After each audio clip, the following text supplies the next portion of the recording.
mengatakan, tidak kenal maka tidak sayang. Maka perkenalkan, nama saya Joni Alexandra Menderva. Saya bersekolah di UPTD SD Negeri 075018 Afilaza.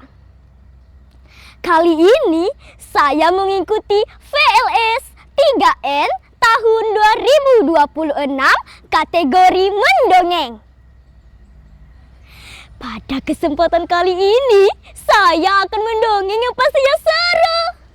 Dongeng ini merupakan karangan saya sendiri lah teman-teman. Judulnya Hagasaro dan Lompat Batu. Judul ini bertemakan keberanian yang bijaksana, bukan nekat. Nah teman-teman, jika teman-teman sudah penasaran, yuk kita dengarkan.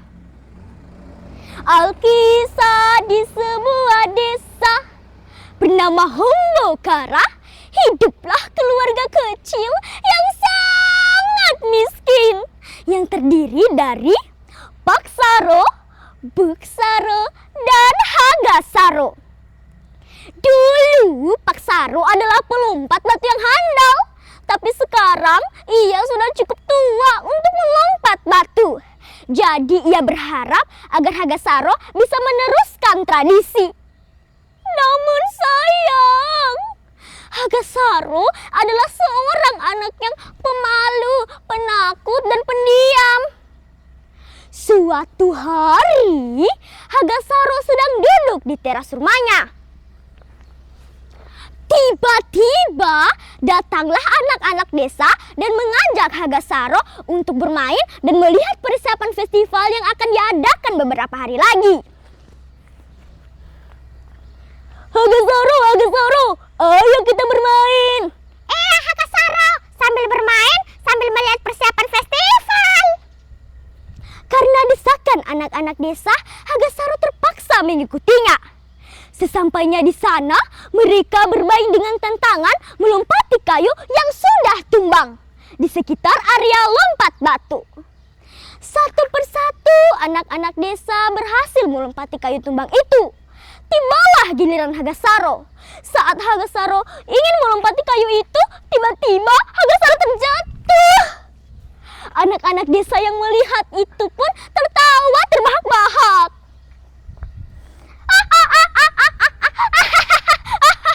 Lihat Hagasaro, dia tidak bisa melompati kayu tumbang itu.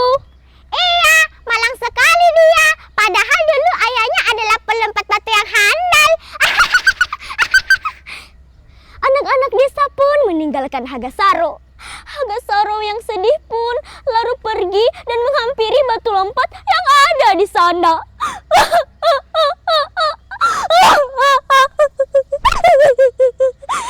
Batu lompat, seandainya kamu adalah batu yang ajaib, supaya aku bisa melompatimu dengan tinggi dan membuktikan kepada teman-temanku bahwa aku seperti ayahku. Tiba-tiba tanah yang ada di sekeliling batu itu pun retak. Kemudian batu itu pun berguncang dengan sangat keras. Tapi anehnya, warga yang ada di sekitar itu tidak merasakan apa-apa. Batu itu pun berdiri dan menatap Hagasaro, lalu berkata, "Hai Hagasaro, mengapa engkau menangis?" Hagasaro yang ketakutan pun lalu berkata, "Batu, apakah kamu benar-benar batu yang bisa hidup?" "Iya Hagasaro, kau yang memintaku hidup. Mengapa engkau menangis?" "Aku menangis karena aku tidak bisa melompati kayu yang ada di sana, apalagi melompatimu." "Tidak apa-apa Hagasaro, aku sekarang akan menjadi teman. Dan aku akan membantumu berlatih supaya kamu bisa melompati aku. Dan ingat, beberapa hari lagi akan ada festival. Aku akan membuatmu menjadi orang paling bersinar di festival itu."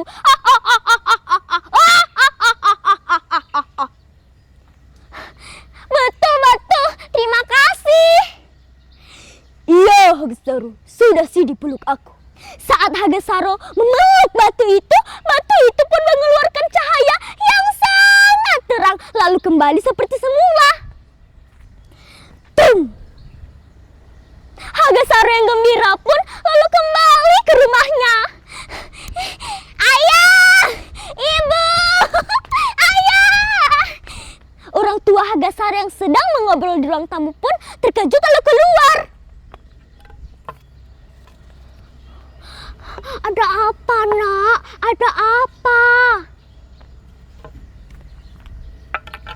Iya, Nak. Ada apa? Kenapa kamu berteriak? Ibu, Ayah, tadi batu yang ada di sana berbicara kepadaku.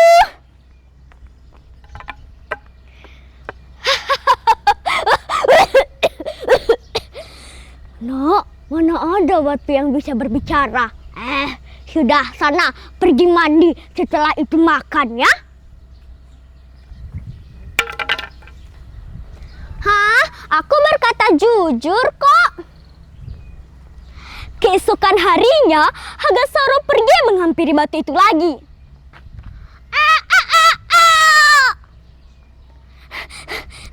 Halo batu. Hagasaro pun terus berlatih. Terus dan tidak pantang menyerah. Tapi sayang, saat Hagasaro ingin melompati batu itu, Hagasaro pun langsung terjatuh. Aduh, sakit.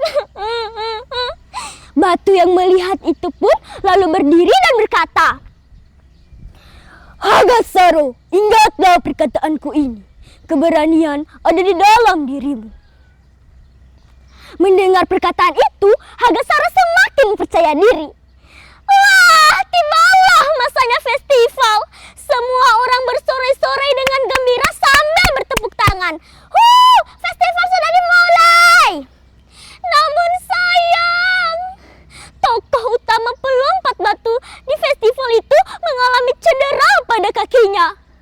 Mendengar itu, semua orang ketakutan dan bertanya-tanya lalu berkata, aduh, siapa ini? Siapa yang akan menggantikan tokoh utama pelompat batu kita?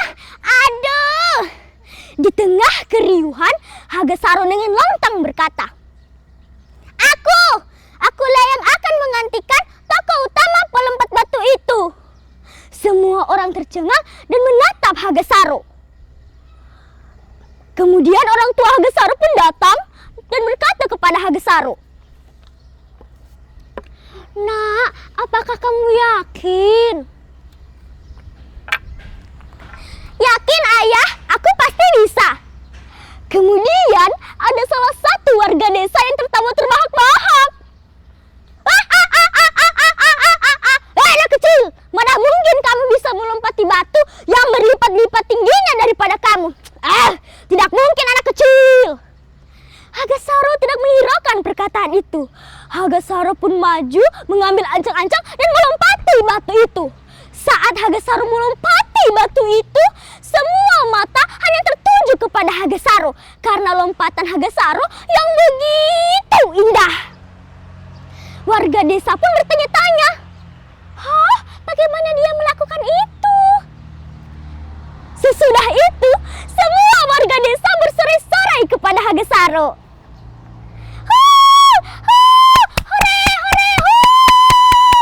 Orang tua Hagasaro pun memeluk Hagasaro dengan rasa bangga.